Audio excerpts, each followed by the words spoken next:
Hello everyone, আসসালামু আলাইকুম। সবাই কেমন আছেন? আশা করি সবাই ভালো আছেন। আল্লাহর অশেষ রহমতে আমরাও ভালো আছি। তো ফাইনালি চলে আসলাম ঈদের ব্লগ ভিডিও নিয়ে। এই ভিডিওতে দেখতে পারবেন ঈদের দিন সকাল হইতে রাত পর্যন্ত আমরা কি করছি সবকিছু জানতে পারবেন এই ভিডিওতে। আরো জানতে পারবেন তাহমিনাকে ঈদ সালামি কত হাজার টাকা আমি দিলাম। তো ভিডিওটা স্কিপ করবেন না, ধৈর্য সহকারে ভিডিওটা দেখবেন। ভালো লাগলে অবশ্যই চ্যানেলটিকে সাবস্ক্রাইব করে আমাদেরকে সাপোর্ট করবে। ফজরের নামাজ পড়ে কব্বর জিয়ারত করে গোসল টোসল করে ছেলেকে নিয়ে নামাজে যাওয়ার জন্য প্রস্তুতি নিয়ে যাচ্ছে। এখন ছেলেকে তো সেমাই খাওয়া দিতে হবে, নামাজে যাওয়ার আগে মিষ্টি মুখ করতে হয়, তাই তাওসিফকে সেমাই খাওয়াই দিলাম নিজ হাতে। এখন ছেলেকে নিয়ে যাইতেছি ঈদগাহ ময়দানে নামাজ পড়ার জন্য। আসলে অনেক আনন্দ লাগে যখন সন্তানকে নিয়ে ঈদের জামাতে নামাজ পড়তে পারি কিংবা নামাজে যাই। আলহামদুলিল্লাহ, আজকে আমার ছেলেকে নিয়ে আমি ময়দানে যাইতেছি ঈদের জামাত পড়ার জন্য। এরকম সৌভাগ্য কয়জনের হয় নিজের সন্তানকে হাতে ধরে নিয়ে নামাজে যাওয়ার।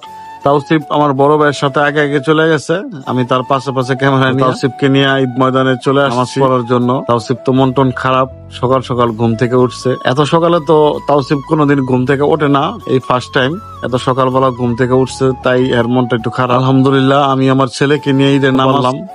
আল্লাহর কাছে কোটি কোটি শুকরিয়া আদায় করি। জানি না আগামী বছর এই নামাজ পাবো। ঈদ মানে আনন্দ, ঈদ মানে খুশি। ঈদের খুশি সবার মাঝে ছড়িয়ে দোয়াই করি আমি, আল্লাহ যেন সবার বাবা মাকে সুখে রাখে, ভালো রাখে, খুশি রাখে, সন্তানকে একসাথে নিয়ে ঈদ করতে পারে সেই দোয়াই করি। এক মাস রোজা রাখার পরে এই পবিত্র ঈদ উল ফিতর আমরা পেয়েছি, আল্লাহর কাছে কোটি কোটি শুকরিয়া আদায় করি। কষ্ট লাগলো, 30টা রোজা পুরো হলো না, 30টা রোজা হলে আরো ভালো হতো। নামাজ শেষে বাড়ির সামনে এসে সবাইকে ঈদ মোবারক জানাইতেছি আমি, আর আমার সবাইকে জানাইতেছি ঈদ মোবারক। তো আমার তাহমিনা চলে আসছে ঈদ সালামি। দেখো কিভাবে ঠ্যাং ধরে টান দিয়ে নিয়ে ঈদের সালামি চাইতেছে। আমি তো ভয় পেয়ে গেছিলাম, মনে হয় সোফা থেকে পড়ে যাবো। না, দেখি সালাম করতেছে ঈদের সালামির জন্য। আর কি আমাকে সালামি দিতেই হবে, এমন ভাবে ধরছে চাপ দিয়া। সালামি না দিয়ে কোনো উপায় নেই। তারপর 1000 টাকা দিলাম। 1000 টাকা দিলাম না, উনি মানে না। 1000 টাকা নিবে, টাকা লাগবে, পরে আরো 1000 টাকা দিলাম, মানবে না। তারপর দিলাম আরো 4000 টাকা, 6000 টাকা তাকে সালামি দিলাম। আপনারা অনেকেই কমেন্ট করছেন সালামির টাকাটা কি আমি রিটার্ন নিয়ে নিয়েছি?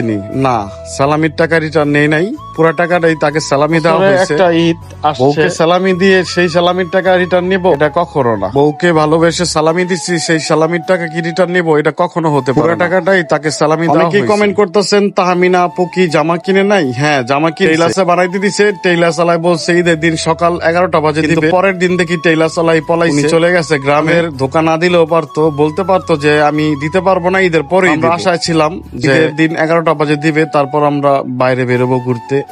তো আমিনার কিছু সুতি জামা আগেই বানিয়ে নিয়েছিল। আমিনা সবরাতের আগেই 4 সেট জামা বানায় রাখছিল। আর কি করা, সেই সুতি জামা দিয়ে এবার ঈদ করতে হবে। না থাকে পাকিস্তানি জামা পরতে পারবে, ভাগ্য নাই তার, এ কারণে এবছর পাকিস্তানি জামা পরতে পারলো না। ঈদ মানে আনন্দ, ঈদ মানে খুশি। আসলে মনটা ভালো না, এ কারণে ঈদের ভিডিওটা ছাড়া হয় না। জামাটা দেয় নাই, কোনো দিক ঘুরতে যাইতে পারলাম না, এ কারণে জানেন আমার মেয়েটা অসুস্থ ছিল, এ কারণে মার্কেটে যাইতে পারি নাই।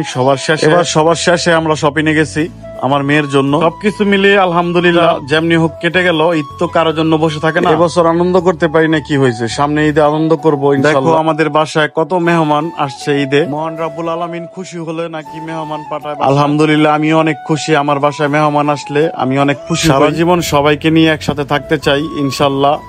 তোমাদের দোয়ায় অনেক দূর এগিয়ে যাব। যারা ভালোবাসো আমাদেরকে, যদি ভিডিওটা ভালো লাগে অবশ্যই চ্যানেলটিকে সাবস্ক্রাইব করে আমাদের পাশে থাকবা। আর পেজ থেকে দেখলে পেজটাকে ফলো করে দিবা। আল্লাহ হাফেজ, বাই বাই।